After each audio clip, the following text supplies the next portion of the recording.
좋은 씨앗이 좋은 열매를 맺듯이 좋은 결정이 좋은 결과를 낳기 때문에 좋은 결정을 위한 선택의 원칙을 잘 갖추어야 할 것입니다. 성도의 우선적인 삶의 선택 기준은 무엇을 하든지 믿음이어야 합니다. 본문의 성도들은 열악한 환경 박해 속에서도 모든 것을 믿음의 기준으로 선택하고 결정했습니다. 그래서 보배로운 믿음이다 이렇게 편지합니다. 믿음을 포기하고 세상을 선택하면은 육신적으로서는 편안한 삶을 살아갈 수 있지만은 세상의 그 어떤 것으로서도 죄 용서받고 구원 얻을 수 없음을 알고 오직 믿음으로 하나님 자녀가 되고 구원 얻었기에 믿음을 포기하지 않았습니다. 모든 길의 기준이 믿음이었습니다. 그래서 베드로는 그 믿음을 보배롭다, 어떤 세상의 가치와 비교할 수 없는 보화와 같은 기준, 그 가치가 믿음 안에 있다는 겁니다. 보배로운 믿음을 가진 사람이 보배로운 사람입니다. 그러므로 우리는 서로를 보배로운 자로 여길 수 있어야 됩니다. 보배로운 믿음을 함께 받은 자들입니다. 베드로의 믿음이 더 귀하고 교인들의 믿음은 덜 귀하고 그런 것이 아닙니다. 동일한 믿음입니다. 예수 믿는 사람들은 동일한 삶의 가치와 보화를 다 가지고 있는 것입니다. 내가 구원받은 것이 귀하면은 복된 일이면은 다른 사람 구원받은 것도 믿음도 다 복됩니다. 그래서 베드로가 2절 말씀에 그렇게 인사합니다. 하나님과 우리 주 예수를 알므로 은혜와 평강이 너희에게도 많을지어다. 은혜와 평강이 우리 가운데 임하게 되는데 그 믿음은 어디서부터 오는가 하면은 아는 것에서부터 온다는 겁니다. 하나님과 우리 주 예수를 알므로 그렇습니다. 모르고 믿는 거 아닙니다. 열심히 믿어도 잘못 알고 믿으면은 달리기 선수가 열심히 달리긴 달렸는데 엉뚱한 방향으로 달렸다. 그러면은 상을 얻지 못하는 것과 같습니다. 3절 말씀에도 그의 신기한 능력으로 생명과 경건에 속한 모든 것을 우리에게 주셨으니 이는 자기의 영광과 더불어서 우리를 부르신 이를 알므로 말미암으리라. 이게 에코를 조금 빼서 너무 울리는 것 같아요. 우리를 부르신 이를 우리가 알다 그랬어요. 생명과 경건에 속한 모든 것이 우리에게 주어졌는데 하나님께 대하여 예수님에 대하여서 알지 못하면은 생명과 경건에 대해서 받을 수가 없는 것입니다. 생명은 그리스도 안에서의 새로운 생명, 경건은 옛 사람을 벗어버리고 새로운 성도로 변화된 모습으로 살아가는 것입니다. 썩어진 것들에 대해서 집착했던 이런 인생이었는데 하나님의 성품에 참여하는 자가 되었고 생명과 경건에 속한 자로 그것을 소유하면서 살게 되었다는 겁니다. 사절에도 너희가 정욕 때문에 세상에서 썩어질 것을 피하여 신성한 성품에 참여하는 자가 되게 하려 하셨느니라. 경건과 생명과 경건에 속한 자로 신성한 성품에 참여하는 자로 이렇게 우리 가운데 보배로운 믿음을 주셔서 하나님의 거룩한 성품에 참여하는 자로 그렇게 살도록 우리를 그렇게 만드셨어요. 세상에 예전에 아무리 좋던 것이라 할지라도 그것은 뭐냐면 썩어 없어지는 것이다. 우리 인생의 참된 가치가 아니라고 하는 거예요. 정말 보배로운 것이 뭔가 하면은 보배로운 그 믿음을 우리 가운데 주셨는데 하나님의 성품에 참여하는 것이다. 생명과 경건에 관한 일에 우리가 속한 자로 살아가는 것이 무엇을 우리가 선택하며 살아가는가? 하나님의 성품에 참여하는 보배로운 믿음으로 살아가는가? 아니면 아직까지도 정욕 때문에 세상에서 썩어질 것을 위해서 살아가는가? 라고 하는 것입니다. 성도는 하나님의 성품을 갖는 천국 시민으로서의 정체성과 특징을 가지고 있습니다. 그래서 3절에 그의 신기한 능력으로 생명과 경건에 속한 모든 것을 우리에게 주셨다. 신기한 능력이라 이렇게밖에 표현이 안 되는 겁니다. 이 세상과 비교할 수 없는 정말로 놀라운 그런 특성, 신성한 성품, 하나님의 성품으로 인해서 세상과는 분명히 다른 신기한 능력이 있다는 겁니다. 보배로운 믿음을 통해서 하나님의 성품에 참여하는 성숙한 그리스도인으로서 성경에 갈 수 있어야 할 줄로 믿습니다. 같은 음식을 먹어도 맛있게 드시는 분이 있습니다. 그런 반면에 밥알을 샌다는 핀잔을 들을 만큼 맛없게 먹는 사람도 있습니다. 예수 믿는 것도 그렇습니다. 어떤 사람은 은혜에 충만한 신앙생활을 하는가 반면에 어떤 사람은 마지 못해서 그렇게 코끌려서 신앙생활 하기도 합니다. 예수님이 뭐라고 말씀하시는가 하면은 내가 온 것은 양으로 생명을 얻게 하고 더 풍성히 얻게 하는 것이다. 생명을 주셨는데 겨우 먹고 살 정도만 주시는 것이 아니라 풍성하게 주신다. 하나님의 그 은혜 가운데서 생명과 경건에 속한 하나님의 그 거룩한 성품에 참여함으로 말미암아 참 믿는 것이 따라합시다. 신기하고 놀랍습니다. 네, 신기하고 놀라운 믿음 생활이 그냥 이렇게 발목만 찰랑찰랑 하는 게 아니라 그 아주 그냥 물이 맑은 물가에서 그 물 보면 어떻습니까? 수영을 좀 못해도 그 물에서 막 놀고 싶지 않습니까? 그런데 그냥 발목만 그냥 찰랑찰랑 이렇게 그냥 타고 간다면은 그 얼마나 그저 아쉬운 거 아니겠습니까? 그래서 어떻게 이렇게 풍성한 은혜를 우리가 누릴 수 있고 얻을 수 있는가? 베드로가 그 비결을 밝혀줍니다. 오늘 5절에 그러므로 너희가 더욱 힘써서 그랬습니다. 하나님의 성품을 가진 자로서 그 성품을 유지하기 위해서 해야 할 일이 있다는 겁니다. 그냥 넉넉히 있으면은 세상에 다시 썩어 없어질 것에 콕끼어서 그렇게 살아갈 수밖에 없다는 거예요. 우리가 믿음 안에서 거룩한 성품에 참여하고 하나님의 복 있는 사람으로 살기 위해서는 더욱 힘써야 된다 라고 하는 것입니다. 대학교 수석 입학을 한 사람들은 4년 동안에 보통 장학금이 주어집니다. 그런데 그냥 주는 게 아니라 평균 잘은 모르겠지만 4.0 이상 정도는 맞아야 유지를 해야 된다고 알고 있어요. 입학은 수석으로 했지만 낙제를 늘 한다. 그러면 장학금 줄 수가 없겠지요. 수석 입학했으면 졸업할 때까지 열심히 공부해야 합니다. 마찬가지로 우리가 수석 입학한 정도가 아니라 정말 이 세상과 비교할 수 없는 보배로운 믿음을 신기한 능력을 우리에게 주셨는데 그 하나님의 성품을 신성한 성품을 계속해서 유지할 수 있어야 된다는 것이죠. 수석 입학해서도 열심히 공부해야 장학금 받을 수 있는 것처럼 하나님의 성품을 가진 그리스도인으로서도 힘써야 할 일이 있다는 겁니다. 그렇게 더욱 힘써야 할 일은 쭉 오늘 말씀에 나오는데 먼저 믿음의 덕을 더하는 겁니다. 미천이 중요합니다. 미천이 없으면 시작할 수가 없습니다. 그 미천이 바로 믿음입니다. 이 믿음이 우리에게서 난 것이라면 이 미천은 모래밭 같을 것입니다. 그 위에 아름다운 집을 지어봐야 쓸모가 없습니다. 그런데 이 믿음은 하나님이 주신 것이기 때문에 실패하거나 넘어지지 않습니다. 하나님 말씀대로만 믿음 안에서만 말씀대로 행하면은 반드시 성공한다 그 말이에요. 우리의 구원이 그만큼 확실하다는 얘기입니다. 그런데 그 믿음을 가졌다고 해서 다 된 것처럼 생각해서는 안 되고 그 믿음 위에 쌓아 올려야 할 것이 있는데 그게 뭡니까? 믿음에 뭘 더하라고요? 덕이다. 그래서 믿음이라고 하는 반석 위에 덕이라고 하는 아름다운 집을 지어야 합니다. 믿음만 가지고는 세상을 감동시킬 수가 없어요. 덕이 있는 사람 주위에 사람들이 모이고 덕이 없으면 그 사람 주위에는 사람들이 머물지를 못합니다. 그래서 늘 보면 혼자 믿음이에요. 그러나 믿음은 뭔가 하면 주위에 사람들이 몰려들어야 돼요. 영향력을 끼칠 수 있어야 돼요.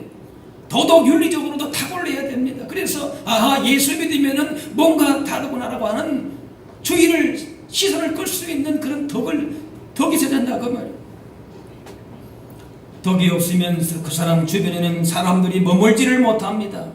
그리스도인은 사람을 끄는 덕이 있어야 됩니다. 말이나 행동 속에서 선한 영향력을 주면서 어떤 사람이든 포용하고 끌 수 있어야 됩니다. 믿음은 있다고 하는데 그 위에 이 덕이 없으면, 도덕적인 선한 영향력이 탁월함이 없으면은, 그래서 믿음만 내세운다고 하니까 교회와 성도가 이기적이다, 배타적이다, 그런 지적을 받는 겁니다. 물론 덕으로 구원받는 것은 아닙니다. 그러나 구원받은 사람은 선한 영향력이 있어야 됩니다. 그래서 베드로는 이것을 더욱 심수해야 할 일이라고 합니다. 끊임없이 자기를 부인하고 날마다 자기를 십자가에 죽는 치열한 몸부림이 있어야 믿음 위에 덕을 쌓을 수가 있는 것입니다.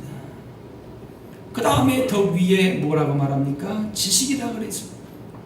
호세아는 내 백성이 지식이 없음으로 망한다 그랬습니다. 하나님에 대하여 하나님을 알아야 하나님을 섬기고 예배하고 기쁘시게 할 수 있습니다.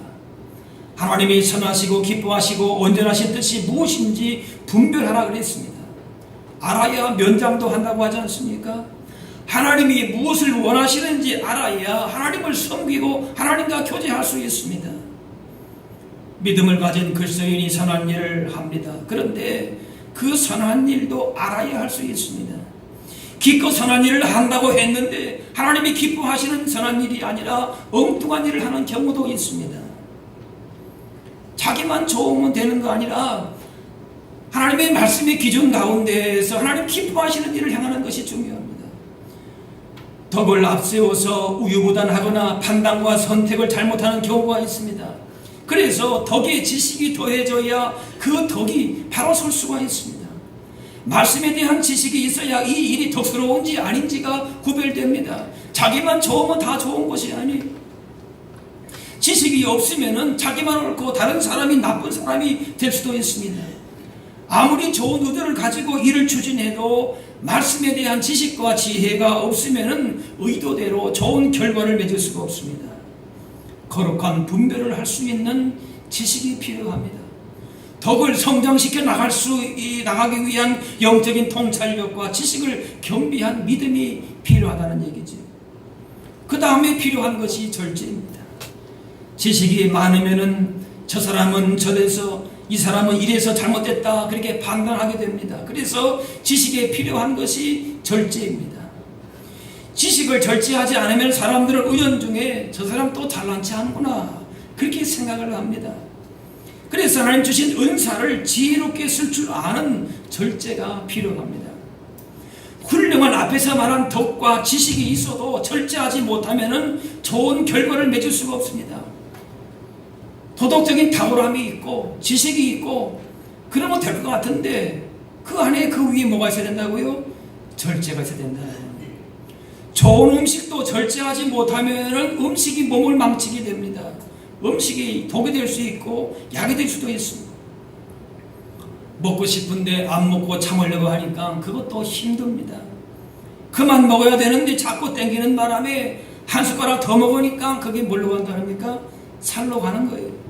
그래서 한 숟가락 안 먹는 것이 어른이라고 하는 거예요. 우리를 범죄하게 만드는 것이 대부분 이 욕망입니다. 요한일서에 이는 세상에 있는 모든 것이 육신의 정욕과 안목의 정욕, 이성의 자랑이니 다 아버지께로부터 온 것이 아니요 세상으로부터 온 것이라 그랬습니다. 무지해서 알지 못해서 죄를 짓는 것은 그래도 정상 참작의 여지가 있습니다. 그러나 욕망에 의한 범죄에는 변명할 수가 없습니다. 그러면 안 되는 것을 알면서도 욕망을 이기지 못해서 넘어간 겁니다. 아무리 좋은 은사와 달란트라도 마음을 다스리고 제어하는 절제가 필요합니다. 아무렇게나 내가 가지고 있는 것이 힘이 있다고 해서 그걸 자랑하고 욕심을 따라 사는 사람보다는 자신의 힘과 지혜를 잘 절제하는 사람이 지혜로운 자요 능력 있는 믿음의 사람인 것입니다. 절제해서 한 걸음 더 나아가 인내를 더해야 합니다. 인내는 믿음의 경주를 마치게 합니다. 바울은 그리스도인의 삶을 경기장에서 다름질하는 사람으로 비유했습니다. 그런데 이 경주는 단거리 경주가 아니라 장거리 경주입니다. 그래서 오래 달려야 되기 때문에 처음에는 열심히 달린다고 달리는데 그만 오버페이스해서 막 지치고 그냥 쓰러지고 그만두고 싶고 포기하고 싶고 그럴 때가 있어요. 그래서 길게 봐야 되는 것이죠. 그때 필요한 것이 인내입니다. 경주를 중간에 그만두면 아무것도 아닙니다. 힘들어도 끝까지 맞춰야 상을 받는 겁니다. 선수들이 경기를 앞두고 절제해야 할 것들이 많습니다. 먹고 싶다고 먹을 수가 없습니다. 쉬고 싶다고 쉬지를 못합니다. 모든 것에 절제하고 인내해야 합니다. 하나님의 일은 지혜가 없어서 못하는 경우도 있지만은 하나님의 때를 기다리는 인내가 없어서 응답받지 못하는 경우가 많습니다. 야곱은 인내의 사람입니다. 야복강가에서 천사와 씨름하면서 응답받기까지 환도뼈가 부러지는 고통에서도 인내했습니다. 아내 라헬을 얻기까지 14년을 기다렸습니다. 야고보 말씀에 인내를 온전히 이루라. 이는 너희로 온전하고 구비하여 조금도 부족함이 없게 하려 함이라. 갈라디아 말씀에 우리가 선을 행하되 낙심하지 말지니 포기하지 아니하면 때가 이름에 거두리라. 장거리 경주이기 때문에 인내를 가져야 돼요. 참아야 되는 것이, 기다려야 되는 것이, 그러면은 때가 이름에 거두리라 말씀했습니다. 예수님은 온갖 수치와 모욕을 당하시고 십자가의 고난을 견디셨습니다. 우리가 믿음을 가지고 산다는 것은 이렇게 주님을 믿고 따르는 일인데 인내가 없어도 끝까지 잘 갈 수 있는 그런 길이 아닙니다. 참아야 하는 것이, 견뎌야 되는 것이, 그것이 우리를 온전하게 이르게 하는 것입니다. 그래서 하나님의 복은 어느 한순간에 이루어진다기보다는 서서히 준비기간을 보내면서 이루어지는 것이, 우리의 신앙은 과정입니다. 그래서 성화의 과정을 통하여서 우리의 믿음이 완성이 되어지고 하나님 주신 복을 우리가 더 풍성하게 누리게 되는 것이, 여기서 필요한 것이 바로 인내의 믿음인 것입니다. 그래서 인내는 우리의 믿음 신앙생활에 있어서 보석과 같은 것입니다. 우리의 믿음에 있어서 가장 빛나는 것이 있다면 그것이 바로 무엇입니까? 인내입니다. 얼마만큼 신앙생활 가운데에서 인내가 있었느냐, 참고 견뎠느냐라고 하는 것입니다. 자, 그런데 인내는 무턱대고 참는 것이 아닙니다.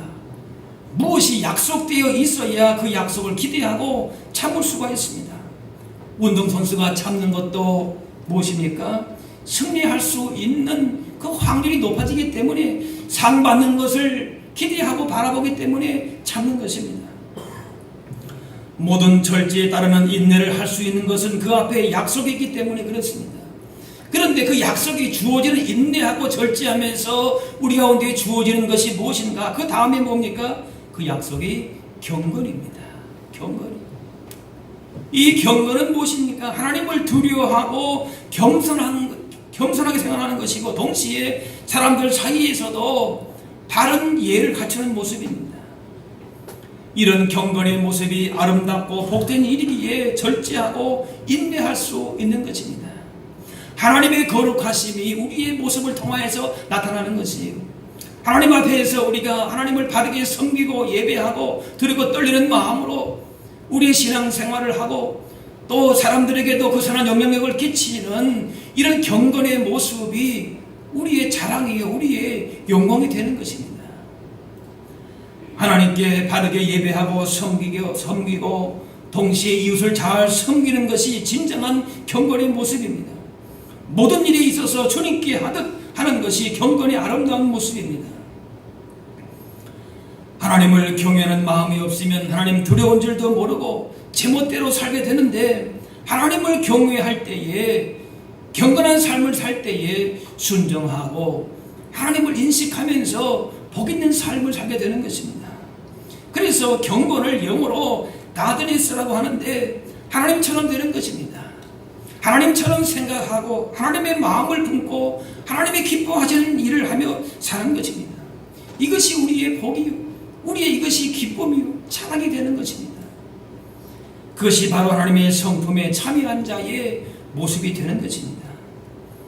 하나님을 섬기고 예배하는 마음으로 세상을 섬기고 품는 것이 경건의 믿음을 가진 자의 모습입니다. 그러므로 참된 경건의 모습은 그 다음에 무엇으로 나타나는가? 형제와 함께 잘 지내는 것으로 나타나야 한다는 겁니다. 그래서 경건에 뭐예요? 형제 우애를 더하라 그랬습니다. 그저 하나님 앞에서 예를 지키고 남에게 공손하게 대하는 것이 경건이 아닙니다. 그것만이 경건이 아니에요. 강도 만난 자의 비유에서 제사장과 레위인이 지나갔는데 그 사람들이 경건한 사람들이었습니다. 그런데 실제적으로 형제의 아픔에 동참하지를 못했습니다. 그게 참된 경건이 아니다라는 얘기입니다. 요한일서 말씀에 누구든지 하나님을 사랑하노라 하고 그 형제를 미워하면 이는 거짓말하는 자니 헛된 믿음, 거짓된 믿음이 거짓된 경건이라고 하는 거예요. 하나님을 사랑한다고 하는데 그 형제를 미워하고 그 사랑의 형제를 사랑하는 실천이 없다. 그건 뭐예요? 거짓된 경건이다. 예. 그 형제를 사랑하지 않는 자는 보지 못하는 하나님을 사랑할 수 없다 그랬습니다. 그래서 하나님을 사랑하고 두려워하는 그 경건한 믿음에는 반드시 형제 우애가 따라야 합니다. 하나님을 향한 바른 경건의 삶은 형제를 돌아보는 것으로 나타납니다. 부모는 자녀들에게 서로 우애하며 살아라. 그 마지막 죽음 앞에서도 자녀를 모아놓고 형제 우애하고 살아라 그렇게 부탁하지 않습니까? 마찬가지로 우리 모두가 하나님의 자녀이고 모두가 하나님을 아버지라고 부르기 때문에 우리 하나님 아버지께서 우리 가운데 원하시는 것은 형제끼리 우애하는 것입니다. 경건의 모습이 우리 가운데에 서로 우애하는 모습으로 나타나야 된다고 하는 것이 그 시편 말씀에 보라 형제가 연합하여 동거함이 어찌 그리 선하고 아름다운고 서로 우애하는 모습이 얼마나 이렇게 아름다운가 말씀하는 거예요. 그리스도인들이 서로 사랑하는 것은 우리 모두가 같은 아버지의 자녀들이고 한 가족이라는 사실을 고백하는 것입니다. 마지막으로 하나님의 성품에 참여하는 사람은 모든 것을 온전하게 매는 띠의 역할을 하는 사랑이 있어야 됩니다. 골로새 말씀에 이 모든 것 위에 사랑을 더하라 이는 온전하게 매는 띠니라 말씀합니다. 진정한 형제 우애, 경건한 모습이 이루어지기 위해서는 사랑이 있어야 됩니다. 그리스도의 사랑이 있어야 되는 것이에요. 그리스도의 사랑으로 채워질 때에 그 사랑이 우리의 모든 불완전한 것들을 덮어주는 것이에요. 우리의 힘으로 경험으로 내 어떤 힘으로 지식으로 하려고 하면은 거기는 한계가 있어요. 그러나 따라합시다. 그리스도의 사랑이 우리를 온전히 채워줍니다. 예. 우리는 그저 불완전한 것들이 너무나도 많죠. 그래서 하나님의 거룩한 성품에 이 신성한 성품에 신기한 능력에 감히 범접할 수가 없습니다. 그런데 무엇이요? 그리스도의 사랑이 우리의 부족한 부분들을 다 채워주는 것입니다. 우리의 사랑의 대상은 믿지 않는 사람도 포함되고 심지어는 핍박하는 원수까지도 포함됩니다. 내가 사랑할 만한 사람만 사랑하는 거 그건 세상 사람들도 하는 사랑이. 그래서 마태복음 5장에 또 내 이웃을 사랑하고 내 원수를 미워하라 하였다 하는 것을 너희가 들었으나 나는 너에게 이르노니 너희 원수를 사랑하며 너희를 박해하는 자를 위하여 기도하라. 이같이 한즉 하늘에 계신 너희 아버지의 아들이 되리니 말씀합니다. 원수까지 사랑할 수 있으면은 하나님의 아들이 된다 합니다. 그 전에는 하나님의 자녀가 아니었다는 것이 아니라 그렇게 사랑하면은 역시 그 아버지의 그 아들이다. 이런 말을 듣게 된다는 겁니다. 하나님 자녀로서 하나님의 그 거룩한 성품에 참여하는 자로서의 모습이 나타난다는 겁니다. 그것이 우리의 자랑이요 기쁨이요 영광이요 복인 줄로 믿습니다. 다른 것이 복이 아니에요. 이렇게 하나님의 거룩한 성품에 참여하는 자로서의 사는 것이 성도의 자부심이 되고 복이 되고 그것이 영광이 되어야 될 줄로 믿습니다. 예수 믿더니만 저렇게 철수했네, 잘됐네, 성공했네, 그것도 물론 복이죠. 그런데 그것만이 아니에요. 이렇게 아름다운 7가지의 선한 믿음과 덕과 지식과 절제와 인내와 경건과 형제 우애와 사랑이 흡족하게 되면은 그것이 우리에게 복이 되고 우리의 자랑이 되고 영광이 되는 줄로 믿습니다. 반면에 이런 것이 없는 사람은 구절에 보니까 이런 것이 없는 자는 맹인이라 멀리 보지 못하고 그의 옛죄가 깨끗하게 된 것을 잊었느니라. 멀리 있는 거 영원한 하나님 나라에 들어갈 약속을 보지 못합니다. 당장 눈앞에 있는 이익과 쾌락만 추구하며 살아갑니다. 받은 은혜도 지키지 못하며 살아갑니다. 그러니까 메마르고 감동도 없고 기쁨도 없는 신앙생활을 하게 됩니다. 하나님이 우리를 부르시고 택하셔서 구원하셨기 때문에 삶의 현장에서 그 구원이 분명하고 풍성하게 나타나야 됩니다. 10절에 형제들아 더욱 힘써 너희 부르심과 택하심을 굳게 하라 그랬습니다. 더욱 힘써서 받은 은혜와 구원에 대해서 우리의 삶을 통하여서 그것이 증거되어야 된다고 하는 것입니다. 이렇게 은혜가 넘치는 삶을 살면 문제가 될 것이 없습니다. 다 용납하고 다 용서하고 넘길 수가 있습니다. 웬만한 시험, 장애물, 유혹이 와도 가볍게 넘길 수 있을 만큼 여유가 있습니다. 우리가 진정 보배롭고 자랑으로 여겨야 할 믿음을 주셨는데 그 능력이 나타나지 않는 것은 사들의 정욕 때문에 세상에 썩어질 것을 쫓기 때문에 그렇습니다.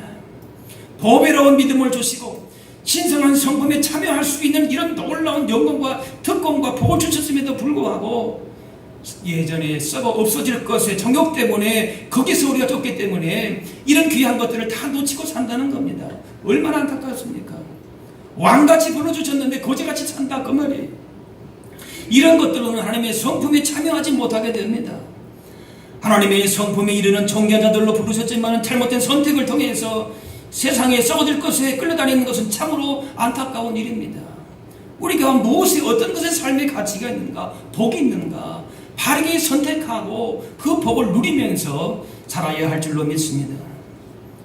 우리에게 믿음을 주시고 부르신 하나님의 목적을 이해해야 합니다.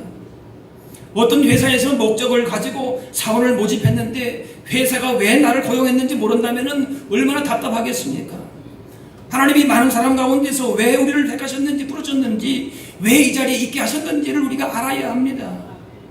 하나님의 성품이 세상 가운데 나타나서 우리가 하나님께 속한 사람임을 당당하게 드러내면서 따라합시다. 하나님의 신기한 능력이 나타나기를 원하십니다.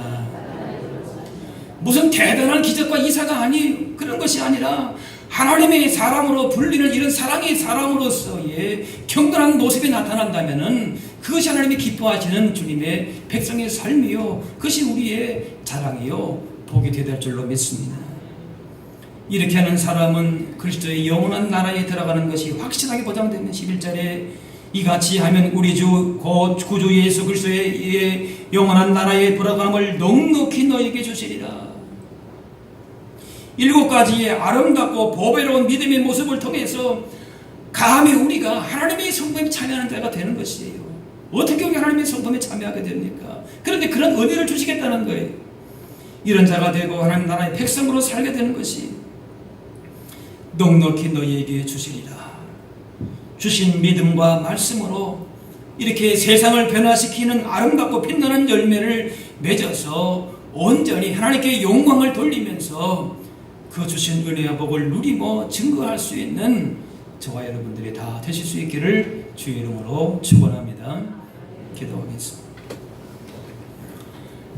사랑의 아버지 하나님,